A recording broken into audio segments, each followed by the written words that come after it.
Good afternoon, everybody. My name is Dia Safitri, and I'm come all the way here from Islamic University Raden Intan Lampung to deliver my speech to all today. The theme that I've chosen is this book, Save Me. Before anything, I like to say that I've done a speech on this topic, but the book that I'll be talking about is different.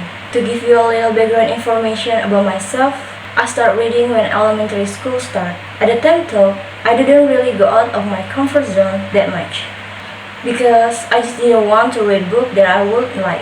When I was in a 3 to 4 grade, my mother introduced me to a book that she said had a really big impact on her. I was really skeptical of it, because it didn't seem like something that I was enjoying, but I started reading it on a whim.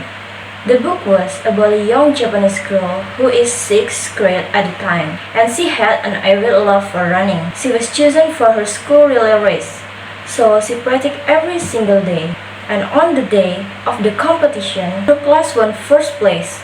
However, on the fateful day, her life began to change with sickness and dizziness. She felt this as a constant, but never did she tell anybody about it. Out of fear that they become safe for her, one day thought it became a secret no longer. On a cold February day during practice, the girl collapsed and was taken to the hospital. She was in separate room as her parent talked to the doctor, and from the separate room, suddenly her mother exclaimed, "Leukemia. It can be." And when I read this word, I was in shock. How could such a young and active girl get such a horrible disease?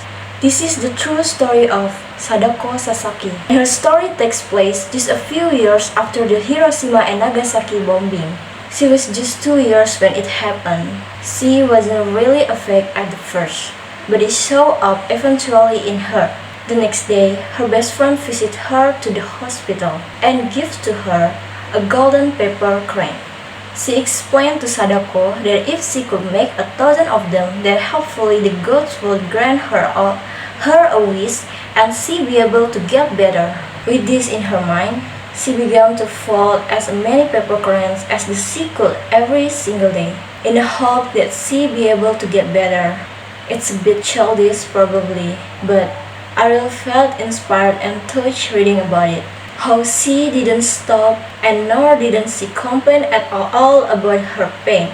She also received unwavering support from her friends and family, who would even donate paper for her. With this, I truly felt as if she be able to make it out of this horrible situation. There came a time in the hospital when Sadako made a friend who was 2 years younger than her. His name was Kenji, and he also had leukemia.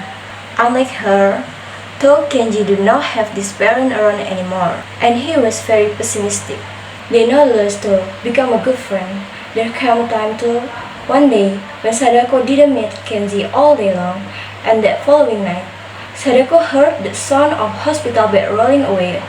A nurse came into her room and explained to her as calmly as she could that Kenji had passed away. That night, Sadako grieved in her room for the death of her friend, but she never stopped again to keep folding these paper cranes and hope for the best. There came a point in her treatment. Also, when it seems like she was getting better, she was allowed to visit home. But after this visit, she only took a turn for the worse, and that's when I knew that something bad was going to happen. One night, during October, her swollen and clumsy hands fumbled with a piece of paper, in hopes that she be able to make one last paper crane before she fall asleep that night. The doctor took the paper away from her hands and told her that she could try again tomorrow. The next morning, it was October 25, 1955. She ate one bit of her dish, as her family and friends surrounded her on her bedsides. She said, "It's good," in her sick and weakened voice. She took one last bite of the dish. Her eyes slowly drifted to sleep, and Sadako Sasaki never woke up. When I finished the book, I was in tears grieving for this girl that I had never even met before.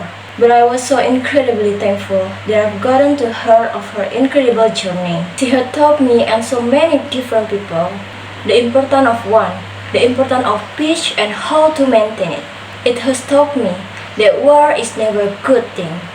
And most importantly, I think this book has taught me that no matter how dire your situation gets, and no matter the consequence of what's going on, no matter the outcome, that you must never stop trying, no matter what. She is today considered an important figure in peace, and that's really inspired me. Finally, I like to dedicate this speech to Sadako Sasaki, herself the girl that only wants to run like the wine. Thank you so much. I hope this book is healthier.